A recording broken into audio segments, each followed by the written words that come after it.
Welcome to Origami World. Now imagine yourself waking up in the morning and found that you have turned into a ladybird beetle. This is how your body looks like. You have the red and black spots on your elytra, but the membranes beneath that, called hindwings, is what you really use for flying. Now before you realize what is happening, you perceived danger approaching. So now you need to unfold your hindwings from the elytra very quickly, or you will die. And when you're landing, you need to carefully fold them back under the elytra. So here's the serious problem. You need to come up with an efficient folding mechanism, or you will die because of the predators. But thankfully, you don't have to worry about this. You can enjoy your life with happiness because nature is a great master in origami. And we will come back to how amazing your hind wings are in a moment. But for now, let's go into the world of origami.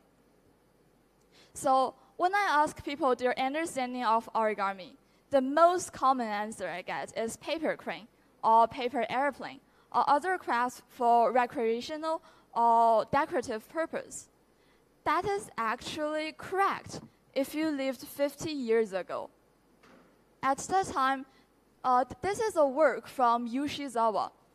He was the greatest origami artist at that time. And at that time, the most complicated origami pieces goes to 30 steps. I mean, 30 steps is a lot, but now we have origami pieces with hundreds of steps. This is the work of a French origami artist called Eric. And the dragon on the right is the work of a Japanese artist. So, no matter how complicated they look like, they all come from one single piece of square paper with no cut and no glue involved. So, origami has developed so much in the past 50 years, but most people still don't know it. And that is one of the reasons why I feel responsible to stand here and keep more people updated with what is happening in the origami world. And let's come into modern origami. So modern origami has many genres. One of my favorite one is tessellations and textures. It is actually use paper to divide a plane into many repeated patterns, and it usually have two sides. So this is the front side. It includes triangle, and this is how it looks from the back. It is the work of Eric G. And tessellations can be amazing in many ways. So this is also a work in tessellation. It itself, its shapes, its structure looks elegant, but what really makes it so amazing is its size. You might have noticed from the note here that the pleat between the folds is actually 1.4 millimeter. That is not 1.4 centimeter or anything else. It's 1.4 millimeter apart. And that is why it's called nano tessellation. This tessellation, the number is hidden by this, but it's 2 millimeter apart. Tessellation can also be representational and artistic. This is the work of Joel Cooper. He used tessellations to express faces.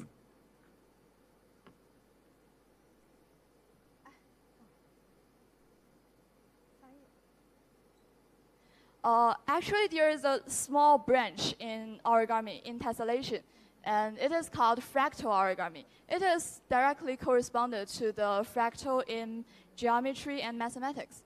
So this is the work of Ekaterina, and I want to express my special thanks to her because she has actually encouraged me a lot and make me less nervous standing here. And this is her work of fractal origami. We will come back to many of her work later.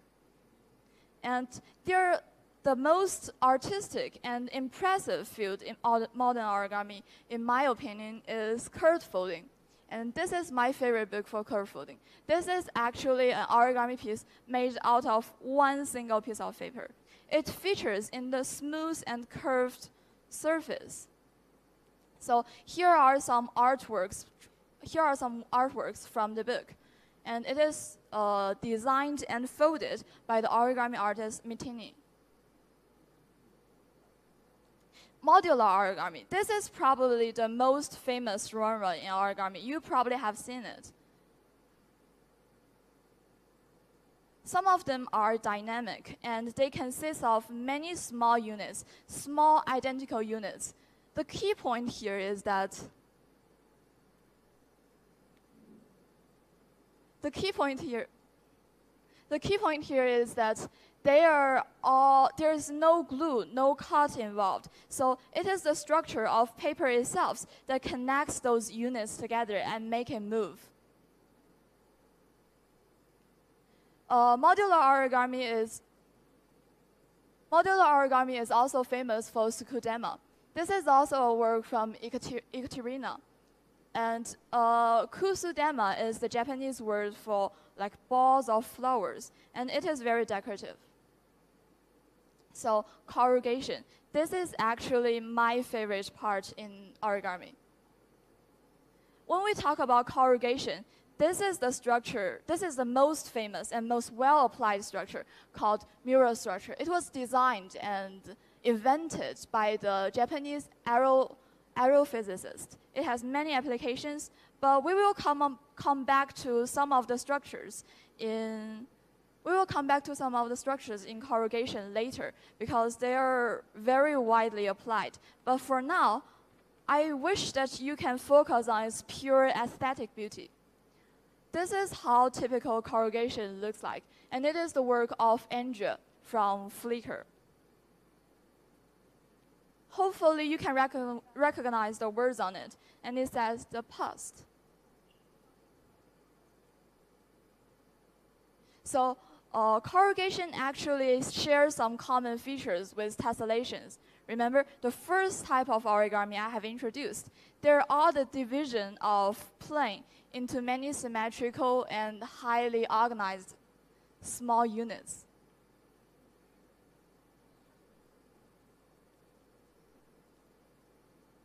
This is also a work from Ekaterina. Tessellation, although shares some common features with corrugation, they have some difference. For example, they both have two sides. This is the front, and this is how it looks like from the back. Their difference is that corrugation usually does not involve the intersection of paper layers that tessellations have. But please take that with a grain of salt, because that is actually my understanding. So here's a video made by Ekaterina. She includes different genres that we have mentioned before. This is corrugation, and again corrugation, fractional origami, and corrugation again. And this is curve folding. So this is a very, very impressive corrugation artwork made by Win Origami on Instagram. It actually used the strategies from photographer to make it look unreal, but it's actually made of paper. And now you have some general idea about what modern origami is like. So let's look at this art piece. It is made out of one single piece of paper with no cut, no glue, only folding. Only folding. So think about this. How we can really design something like this? Can we just use our pure thinking? No, actually, traditional origami have developed as an art for hundreds of years. But the most impressive and fastest progress are all made within the past 50 years. So there must be something that happened 50 years ago that helped designers to create more things. And you probably have speculated the answer from my topic. And yes, the secret of origami design and the accelerator that prompt origami into a new broader is mathematics. So before 1970s, origami designers used their intuition, use their understanding of the paper and use experience to create patterns and structures. But after that, we are humans. Our pure thinking can lead us to complexity of this, but not this. To achieve something like this, we need technology and mathematics. So origami design really seemed to be an implicit and mysterious process, even to many enthusiastic origami folders. But in fact, there is no secret here.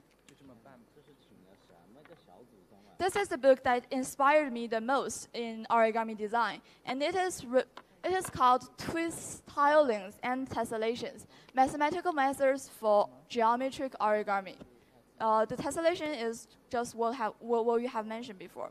It is written by Robert J. Long, who used to be a physicist at NASA.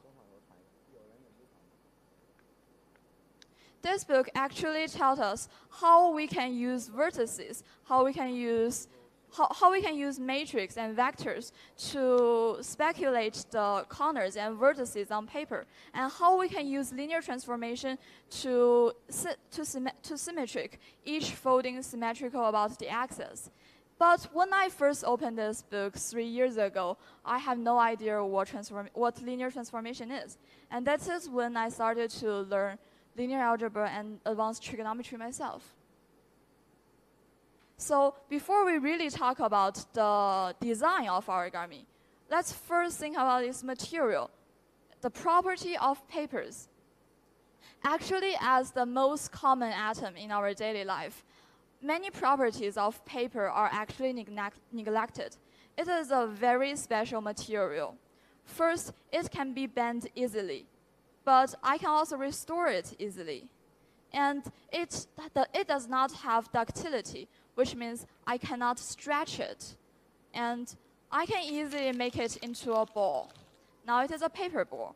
And now I can unfold it also easily. It comes back to become an A4 paper. But it will never be exactly the same as I done this before, because there are creases, there are corrugations left on this paper. So the property is paper has memory. It will always remember how harshly you treated it. It will always remember what you've done to it. And the creases that is left on the paper after we fold and unfold it is called crease pattern. There are only two types of crease pattern. One is mountain and one is valley. That is very obvious. And here, if we fold a crane and then unfold it, that is the line that is the line that is left on the paper. For many non-representational origami pieces, the unfolded crease pattern itself can be a great art piece. This inspiring structure is made by Tomoko in his book Spiral, Origami Art Design. Tomoko is a famous Japanese origami artist who was born in 1951. She has wrote many books that inspired a lot of people, including me. So this structure, you may think that it is modular because it really looks identical, those 5 spirals. And but in fact, it is not modular. It is a whole piece that is connected in the middle. So with the crease pattern, according to its definition, it is a record. According to its definition, it is a record of what has happened to this paper. But in fact, for origami designers, it is more like to be a blueprint, a prediction, a plan of what is going to happen on the paper. So how can something both be a record and a prediction? And that is the contradiction that fascinates me the most. And that is why I think that the design of origami is kind of counterintuitive. Let me make this more clear with this tree maker. So if we want to design a crease pattern, if we want to design the crease pattern that I have shown you before, we need to employ all the mathematical skills that I have mentioned in the book. But if you don't understand that book, if you don't know mathematics very well, it's okay. You can still design origami because the author of that book has wrote a software called Treemaker in 1998 to help people create a crease pattern. And he has also published a paper in 2009 called Mathematical Methods in Origami Design. In that paper, he explicitly shown us how we can start from nothing to a completed scroll pin. So here's a scroll pin. We want to fold it, but the first step we need to do is to simplify it. Simplify it into the simplest form. That is the branches. And now we need to think about how those branches are packed on the paper. So they're using the skill of packing circles. And then this is what we input into the software called Treemaker. We input the lengths, their positions, and their relationships, but all the other things, just let the computer do it. Let the computer do all the calculation, including differentiation, integration, and all the other things to optimize the use of the paper. So this is what the computer will give us. And then you can add details to it. You can add details according to the thing you want. And I can't go through this very deeply, but this will give you a general idea of how origami is designed. So based on the crease pattern that the computer gave us, we can fold it into real piece. And this is actually the process of very artistic, because there's no more math involved. And actually, many origami artists have developed their own style in this process. And I would like to give an example here. This is a dragon, which is designed by SK, a Japanese origami artist, in 2011. Can you imagine what this is? This is the crease pattern of the origami, which means if we unfold this back into a square piece of paper, that is what the lines that were left on the paper. And this is how it's like after we folded it. That is a dragon. But we are not satisfied with this. As you can see, the first step is done by the computer. The computer tells us what the crease pattern is like. But we need to fold all the things. We need to do all the things that are left. We need to fold it ourselves. We are lazy. We don't want to do this. So we asked the computer if he can help us further. And the computer said yes. So in 2005, designed by Mitina, we got Oripa, which is a short for origami pattern. What this can actually fold for you. You got your crease pattern from Treemaker, right? Now you input the crease pattern, and then the computer program called Oripa will give you the folded form. Now you don't have to test. After you have designed your crease pattern, you don't have to test yourself whether it is correct or not, whether it is valid, whether it is the thing you really want. You can just let the computer do it in a second. So we are still not satisfied. We ask the computer, you just show us a 2D diagram, but we want to see more. We want to see the things that convert to our intuitive more. So the computer said yes again. And in 2008, designed by Tachi, we got Origamizer. So this is actually published. This is actually a Stanford bunny, a very, very famous little rabbit. So now you input the crease pattern. This is the crease pattern. Maybe it's hard to see if this is the first time you've seen it. But actually, the triangle in this crease pattern is the surface of this art piece. So you input this crease pattern and ask computer, please tell me how does it look like if I fold it. And the computer said this. So you can fold it with all pieces. And this is how it looks like after you really fold it with a piece of paper. So you may notice something here. Here, this is a perfect bunny. This is a perfect geometric bunny with all surface triangular. But what you got is a little bit less elegant. Yes, it is very amazing, but there are claps here. There's something that you don't want. And that is because we have ignored a very, very, very important property when we are designing origami. And that is the width of the thickness of the paper. Paper has thickness. As you may know, it can be folded in the same way for the maximum of 7 times. But we didn't think of that when we are designing it. So after we fold it, there may be some little tiny errors. The errors is acceptable. It's not big because we let the computer to do it. Because we let the computer to optimize the use of the paper. And that is why the error we got is very small. If you use your hand to calculate it, if you use your brain to do all the things, then I promise that the error will be much bigger. Bigger, so big that you can't even fold it into a complete piece. And that is why mathematics and computer science is so important in terms of origami design. And there are other examples of how origami miser works. And this is the crease pattern you input. In this term, the red line are the mountain line. Remember, the red lines are the mountain lines, and the blue lines are the valley lines. So you tell computer, I want this, and computer said, if you fold it, you will get this. So you fold it. And this is similar. You design a leaf, a 3D leaf, and you fold it. So those are 3 important softwares in the history of origami design. And many people are still unsatisfied. They are even lazier. So they ask computer if they can do more, and they do it. So if you're still not satisfied with the function I have just recognized, then why not write a software yourself?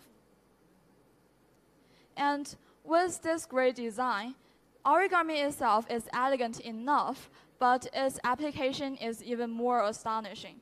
This is what scientists do. They want to send a flat sheet, a very big flat sheet, with a diameter of 100 meters. Think about how big 100 meters is. It is a big flat sheet with a diameter of 100 meters. But now I want to pack it into the space of the diameter was 1 meter. So how can I do that? Well, I can use this technique. And there are other applications in medicine. So this is the self-deployed origami Aurotech. And now, hope that you still remember your ladybird beetle. And let's come back to this. So here are some numbers that can prove that ladybird beetles are experts at flying. They're only 1 centimeter long, but they can fly for 2 hours in one go. They can fly for 2 hours with no rest. And their maximum velocity can reach 37 miles per hour. And they can fly to the height of a maximum of 3,600 feet. That is 1 kilometer. That's really amazing. But this seems to contradict with the fact that its hind wings can fold and then unfold. Because if something is flexible, it implies the instability. How can the hind wings be both strong but flexible? And that is where scientists get confused and curious. So a survey is conducted. It was conducted by KS, because I don't know how to pronounce his name. I will just call him KS. He is an aerospace engineer at the University of Tokyo. They use high-speed camera to record the process of ladybird beetle deploying their hind wings. The amazing thing is that how fast it happens. The real speed is actually 30 or 40 times faster than this, because this all happened within 0.1 second. 0.1, that is really amazing. However, the process of folding their hind wings is not as successful as they expected, because as you may notice, their elytra, their red and black, it will show it again. Yes, their red and black elytra close first, and then their hind wings gradually hide under it. Actually, the whole process happened within 2 seconds, but it still leaves the mysterious thing uncovered. And that is where scientists get crazy. Well, by crazy, I mean creative. They invented artificial transparent elytra and then transplanted them onto the same living poor little ladybird beetle. So this is what they've done, and this is the little insect after the surgery. And with this, they're now finally able to see what really happens, and this is the result they got. Oh, they also use CT scan to show the intrinsic structure of the folded wing. And this is the result they got. So this is actually a same paper pattern. So they use paper to demonstrate it. And for you to better understand the dynamic process, I also made a diagram myself. So as we have said before, the red lines indicate the mountain crease, and the blue lines indicate the valley crease. Now, I just need to control these 2 points, and then I can fold it into a flat sheet easily. And then just still with the control of the 2 same points, I can unfold it pretty easily. So here you may notice a red circle here. They found that this is actually a structure that is unnecessary when they're folding and unfolding their hind wings. Why? Why it is unnecessary but it's still there? Well, nature always has its reason. The science always has its answer. So that is because the hind wings of ladybird beetles are very elastic. They have the tendency to pop out whenever they're ready, so that they can fly right away when the danger approaches. But we don't want the hind wings to pop out in an inappropriate time. We want them to keep folded most of the time and only unfold when we need to fly. So this extra structure actually serves as a locking mechanism. And I will show you with this. So this is a structure here. And if I do this, this is actually, if I do this like this actually can't be unfolded perfectly because the locking mechanism here. Because the locking mechanism that stops it from really unfold. But if we go the other way, it can fold and unfold easily. And that is how it works.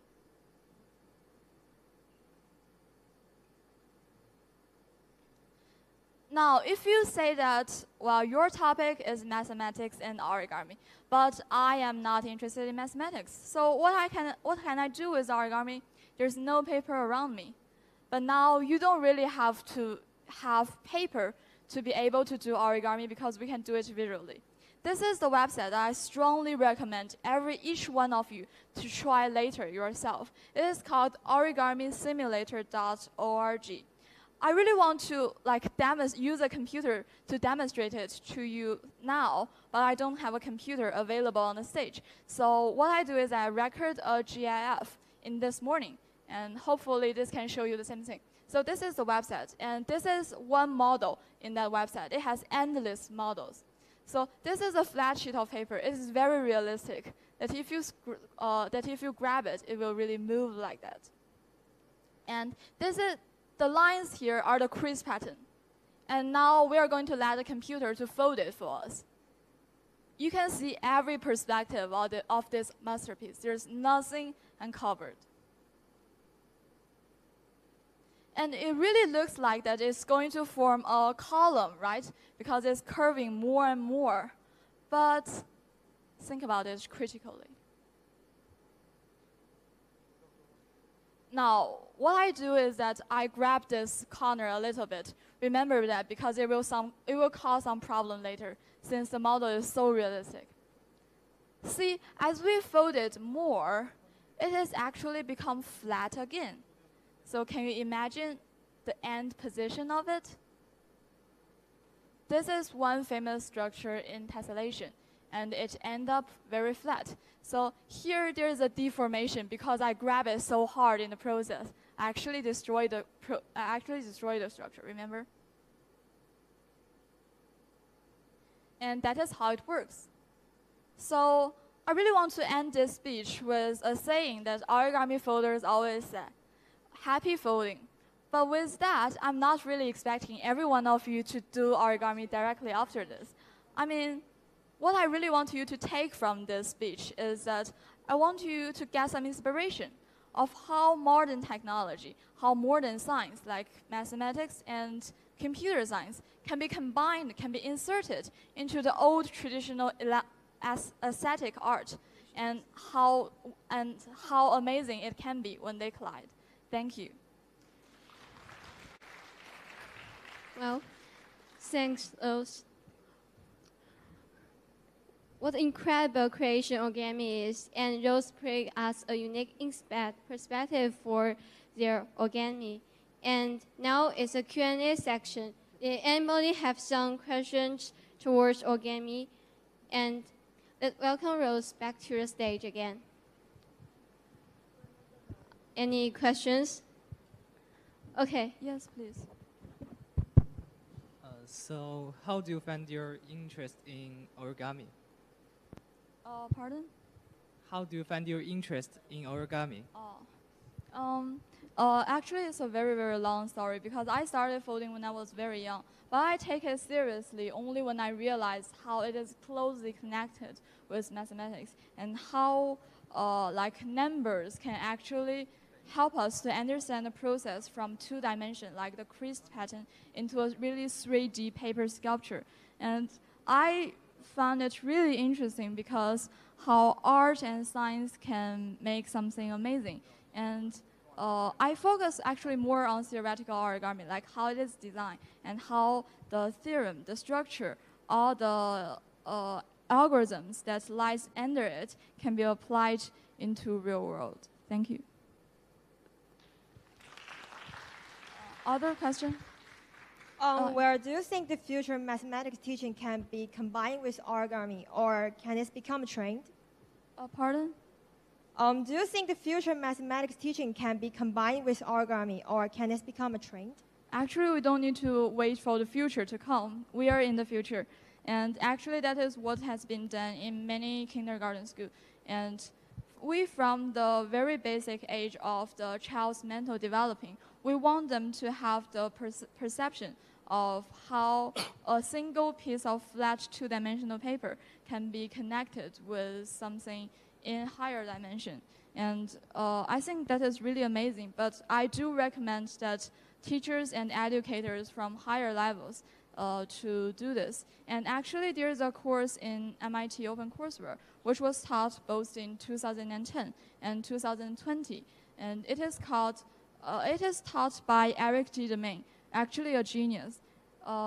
It talks about folding algorithms, and it faces the undergraduate